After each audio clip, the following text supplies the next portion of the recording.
प्यारे बच्चों, तो याद पतमिस लेक्चरस मज पर्याव कि एंगल कित कन मेजर करना और कत चीज़ मज मेजर करना और सह वो तुम कि एंगल हसा मेजर करना डिग्रियन मज यन तुम वो यन तुम तम ब्रोह पर्यो कि हसा वाटर मिल्क सह लीटरन मज मेजर करना इथे कन शुगर साल्ट किलोग्रामन मज करना मगर यह एंगल मेजर करना डिग्रियन मज और यह वो तुम कि मेजर कित कन करान मगर आज पर्न कि एंगल कित कन बनावान और अम खतर वने मे तुम कि अगर हसा 60 डिग्री कह एंगल वन बनावन या 80 डिग्री एंगल वन बनावन या 120 डिग्री एंगल बनावन कित कन बनावो यह आसान यन मेनुक तरीक मज इस्तेमाल करान यह प्रोटेक्टर तो इथे कन बनावन यम सात एंगल तम सात जरूरत पेवान नमी प्रोटेक्टर और वन नमो मिसाल यह 60 डिग्री एंगल बनावन यह कित कन बनावो अम खतर करान गो यह तुलान ये वन स्केल यह तुहस जियोमेट्री बॉक्सस मज ब्या टूल आसान यथ वन स्केल चपटी तो यह स्केल तुलान अम सत लाइन त्रावान वन त्रो यतनस लाइन यह पन मर्जी कचा त लेंगथ निमो अम खतर कह जरूरी रूला कह कि एंगल बनाव कचा लाइन निमो बड़ हेको यह लकट लाइन त नित बड़ त वन यतस यह लाइन नी अथ थो नाव AB वन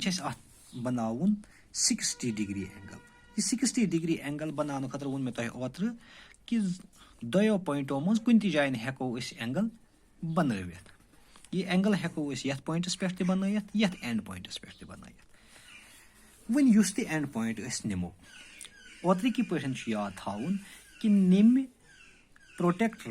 बेस लाइन जुरावो गोथ लाइन सत लाइन पे एंगल वन तथ वन बेस लाइन और सही बेस लाइन और प्रोटेक्टर बेस लाइन गोथे तुलो प्रोटेक्टर बेस लाइन थो अत बेस लाइन पे सुद यह गि हज आत कन कह कंप्लीट अमी सुद पत तुलो निमुक सेंटर निम प्रोटेक्टर सेंटर यह सेंटर आनो कुन एंड पॉइंटस पे चाहे यथ एंड पॉइंटस पे या यथ एंड पॉइंटस वो मर्जी पन कतस बनावो एंगल से फॉर एग्जांपल बनावो पॉइंट ए पे एंगल यथ पॉइंटस पे बनावो एंगल तेल थो सेंटर पॉइंट अत पे और यह लाइन करो बिल्कुल बेस लाइन रलावो वन यह थो यह मे तुम ओत्र वोन कि एंगल मेन खतर अगर एंगल आश खोर साइड मेन दशने साइड अगर एंगल आश दशने साइड मेन खोर साइड यतस पाव बह याद तुम ये एंगल दशने साइड तो आये मेना मेना खोर साइड मगर ये एंगल खोर साइड तो अस थाया ये कन बेस लाइन पे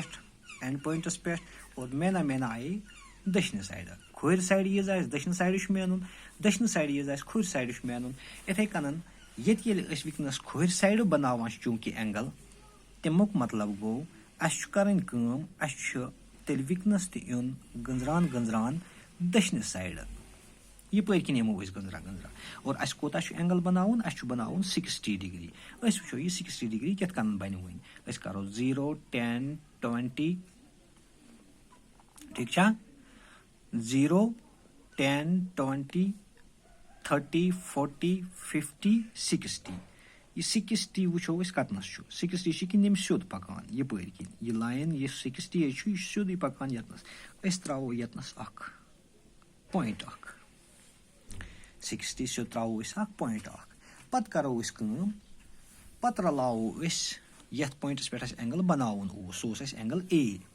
यह पॉइंट तो यह पॉइंट रलावो स्केल सत यह निमो स्केल यथ पॉइंटस पे योर निमो यथ पॉइंटस पे त्रो इत कन रुख और यतस यह एंगल बनाव यह एंगल 60 डिग्री इथे कन अगर अस वन एंगल 80 डिग्री अम खतर तको स्केल तुलित मे वो तुम गोत हे लाइन त्रावन कह बंदिश यीचा तुम खुश कर तीचा हेकू तुम त्रित हेको अम खतर इसलिए तेल निम सतन लाइन त्रित शरत युत यहां कि लाइन गई स्ट्रेट कुन त सतन लाइन त्रो बेस लाइन यह गई स्ट्रेट निमो निम सुद यह निमो लाइन ये निमो बे ए बी यथ नाव मगर ऐद बनाया खोर साइड यानी ए यस पे वनस निमो बी यस पे एंगल बनावो योर कन बनावो एंगल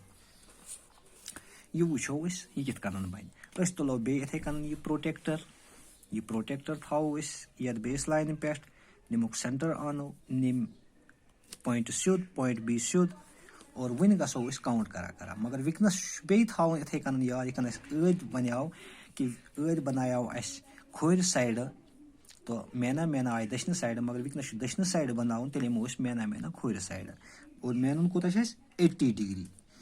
वो 10 20 30 40 50 60 70 80 निम 80 सुद त्रो यस पॉइंट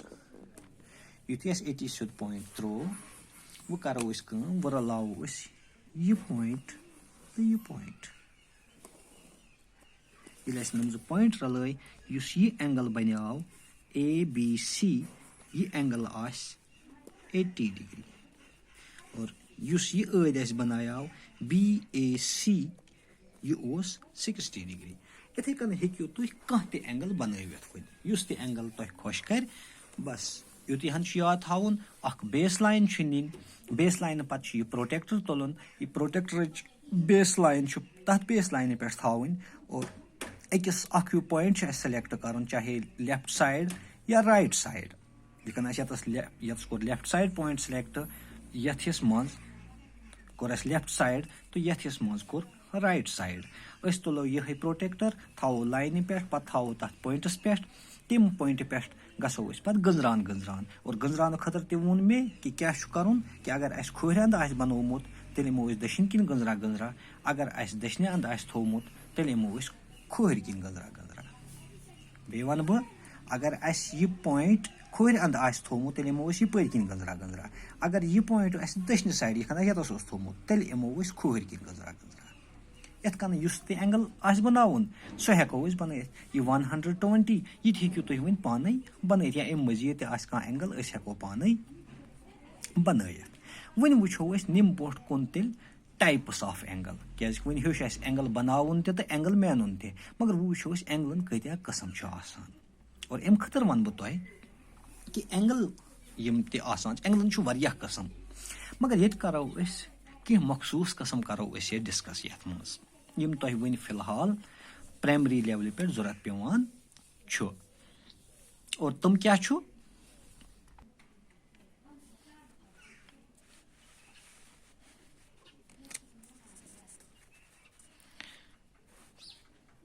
टाइप्स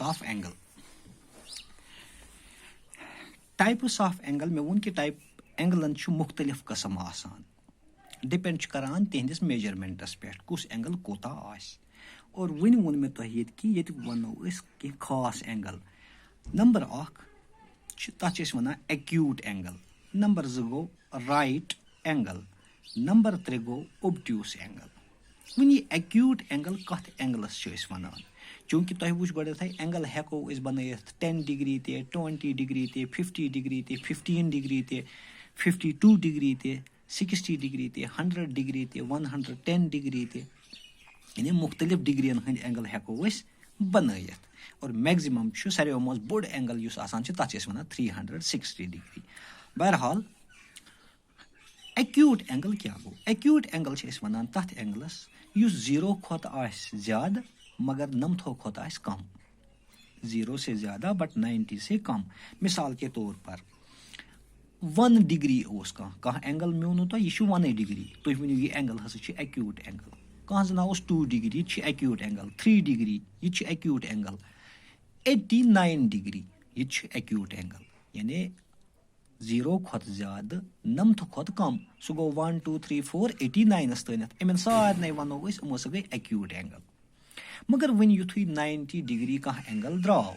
अगर कह एंगल 90 डिग्री तथ वन राइट एंगल राइट एंगल गो इक्वल टू 90 डिग्री नो आस नमथो खोत ज्यादा नो आस नमथो खोत कम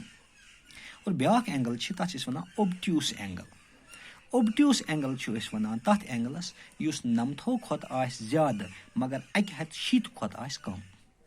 यानी युस 91 आस 92 डिग्री आस 93 100 110 130 150 170 175 176 177 178 179 तथ वनो यह गो ओब्ट्यूस एंगल यानी यथ क्या रूद तो याद